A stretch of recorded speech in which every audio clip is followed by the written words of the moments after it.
Bismillahirrahmanirrahim. The quote for today is you never lose. You either win or either you learn. Today I am going to critical appraise an article. I am Dr. Muhammad Awais Gill and I am giving this presentation under the kind supervision of Professor Dr. Said Afzal. The articles for today's critical appraisal is Hospital level care at home for acutely ill adults. It is a randomized controlled trial and it is published in 2019. And I will be using that CONSORT checklist, that is consolidated standards for reporting trials, and I will try to explain how the different points in this checklist are addressed in this article. Now coming towards the abstract, in the background, it is given that substitutive hospital care is in a patient's home may reduce costs, healthcare use, and readmissions while improving patient experience, although evidence from randomized controlled trials in the United States is lacking. Its objective is to compare outcomes of home hospital versus usual hospital care for patients requiring admission. It is a randomized control trial and this is its registration. It is conducted in academic medical center and community hospital. Its sample size is 91 adults, in which 43 are given the home care and 48 were the controls in which they received the usual hospital care. In the intervention, they give acute care at home, including nurse and physician home visits, intravenous medications, remote monitoring, video communication, and point of care testing. And the outcomes. The primary outcome was the total death cost of the acute care episode, that is sum of cost of the non-physician labor, supplies, medication, and diagnosis test, while in the secondary outcomes that includes healthcare use and physical activity during acute care episode and after the 30 days after discharge. The result. The adjusted mean cost of the acute care episode was 38%, that is lower for home patients than control group. Compared with the usual care patients, home patients had fewer laboratory orders, imaging studies, consultations, and home patients spent a smaller proportion of the day sedentary or lying down or were readmitted less frequently within 30 days of discharge. The limitation of the study is that the study involved only two sites, a small number of home physicians, and a small sample of highly selected patients with the refusal rate of 73%. These factors may limit generalizability of this study. The conclusion is that alternative home hospitalization reduce cost, healthcare use, and readmissions while increasing physician activity compared with the usual hospital care. This study is funded by the Partners Healthcare Center for Population Health and International Departmental Funds. According to the test checklist, we have to identify whether they have identified it as a randomized control trial in the title or not. Yes, it has identified that it is a randomized control trial. And in the abstract, we have to see that whether the structure summary of the trial time, methods, results, and conclusions were given. Yes, these are brilliantly given in this abstract. Next, coming towards the introduction, I'm going to read only the highlight points, that are the important points related to the context of this article. Hospitals are standard of care for acute illness in the United States, but inpatient care is expensive, accounting for about one-third of total medical expenses, and may be unsafe, particularly for older adults. Uh, Timely access to the inpatient care is often poor, and emergency visits can be more than 6 hours. After hospital discharge, many patients may have post-hospital syndrome, and they may be exposed to the factors such as deconditioning or sleep deprivation, and their readmission rate after 30 days of discharge is high. A home hospital is a home-based provision of acute care services usually associated with the traditional inpatient hospital. Prior work suggests that home hospital care can reduce costs, maintain quality and safety, improve patient experience for selected acute ill patients who require traditional hospital level care. Home hospital care is already provided in several developed countries such as Australia and Spain. But few non-randomized studies have been done in the United States. That is its rationale. We published the first pilot randomized control trial in the United States. Given the strong potential for confounding and bias in randomized evaluations for substitute care, we sought to strengthen the evidence base by replicating our prior trial with more patients.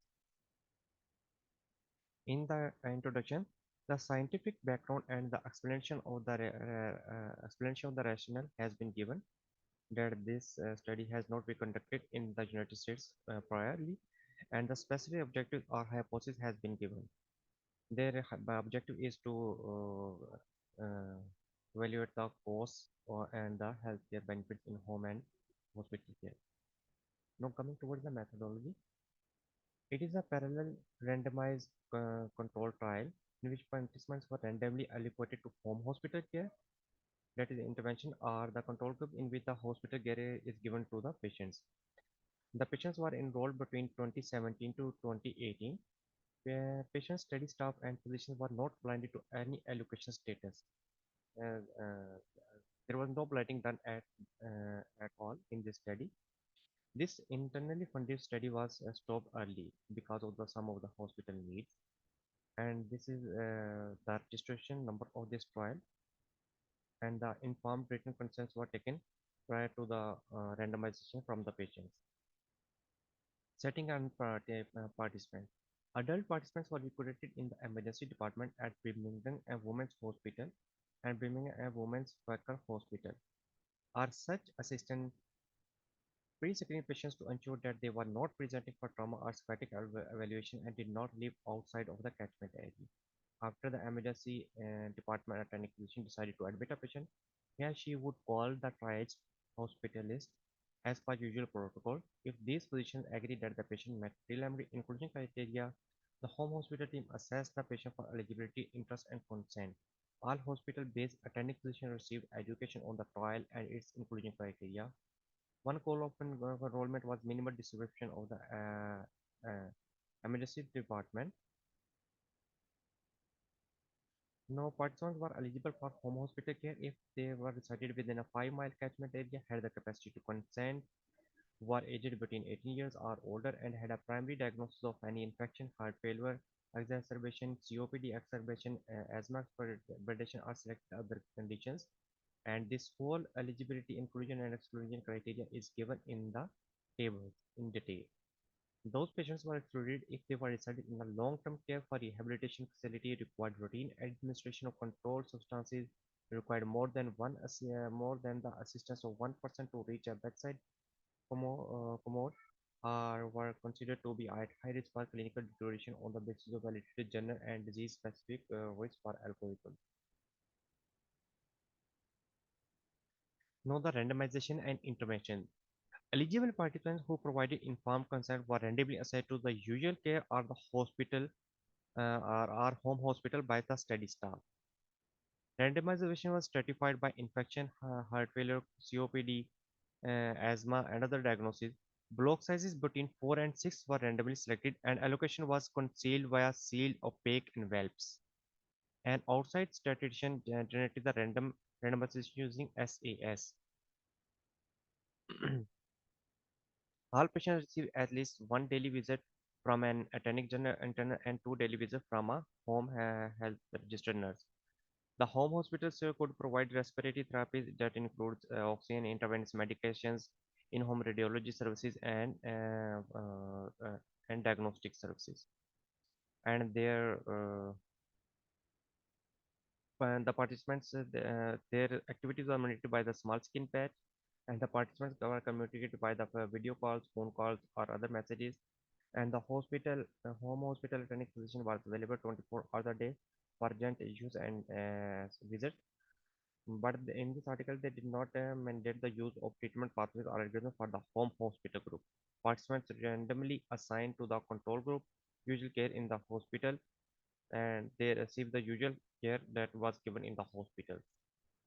Known the outcomes and follows. Harborg study staff interviewed patients on admission at discharge and 30 days after discharge. On admission, their socio-demographic data was taken and their data was taken regarding their frailty, cognitive impairment, depression, emotion support, health literacy, quality of life, and functional status. And this all the information was recorded on the electronic health records. Their primary outcome was the death cost of the acute care episode, whether they are given in the hospital or whether in the home-based hospital, Both groups used an identical cost calculation expert for the transport. The secondary outcome that was studied was the healthcare use, physical activity, patient experience, safety, quality during the acute care episode. And they also measured the cost and healthcare use in the 30 days after discharge using the same cost accounting method. Now, coming towards the statistical analysis, to have an adequate sample size, uh, uh, the total number of 91 participants were included, in which 43 are the those who received uh, home care and 48 are those who received the hospital care. And the sample size was calculated from their prior pilot study, and they present descriptive data with counts and percentages, means, and 95% confidence intervals are median and interquartile ranges as appropriate. They first present unadjusted outcomes for their primary outcome course. They did not pre-specify adjustment for age, sex, race, ethnicity, education, discharge, diagnosis, and comorbid conditions. They just used a generalized linear model summarizing a gamma distribution with a log and given the skewed nature of the course data. Our test for significance used a two-sided p-value of 0.05, and they did all analysis in SAS version 9.4. And they have also given the information regarding the role of the funder who fund the study. Now coming towards the checklist for the methodology. In the trial design, the description of the trial design, they have given the description of the trial design, that is a parallel randomized control trial, and they have also given their um, allocation. Important changes to matters after a trial commencement, such as eligibility criteria with reasons. This point is not applicated in this study, as they have not mentioned any changes in this article. Participant eligibility criteria for the participants are given in detail in the table.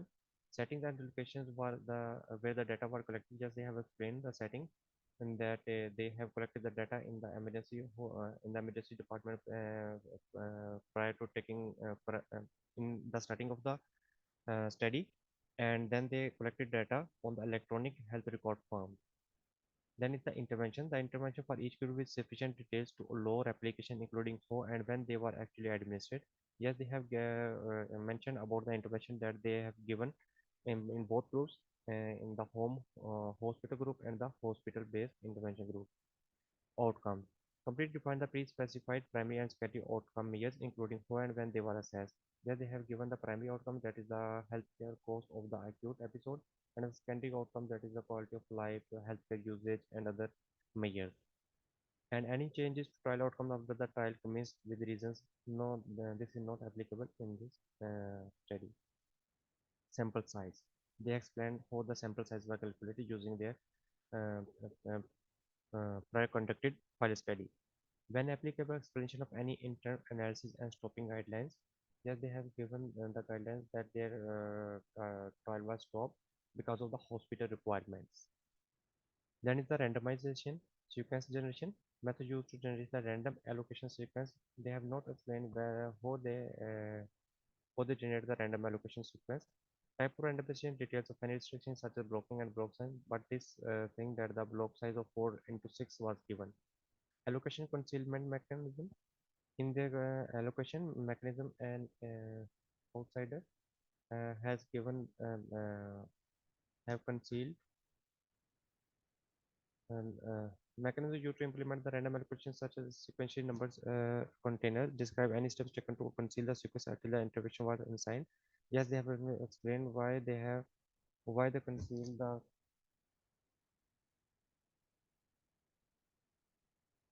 Next is the implementation. Who generated the random algorithm, who enrolled participants, who assigned participants to intervention. Yes, they have explained all these things. Next is the blinding. Blending is not done in this study.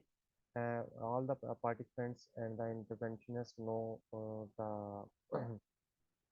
both the groups. Next is the statistical method. Statistical method is used to compare groups for primary and secondary outcomes. Here we have explained the statistical method for both the primary and secondary outcomes, method for addition and such as group analysis and adjusting analysis. This is the study flow diagram.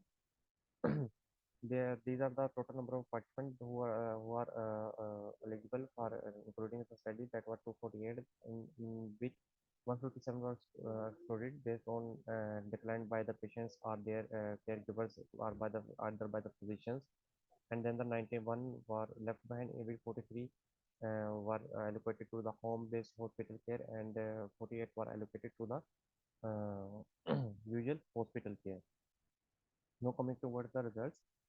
Patient credited out of 248 patients who were screened for eligibility, 91 were enrolled and randomly assigned to the group. In an adjusted bivariate comparison, patients who declined to participate more often are female or random assigned patients received their allocated treatment.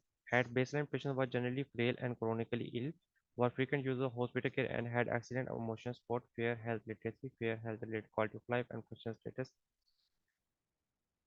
cost and healthcare use. Mean unadjusted cost of the acute care episode was 45% lower for home patients than control group.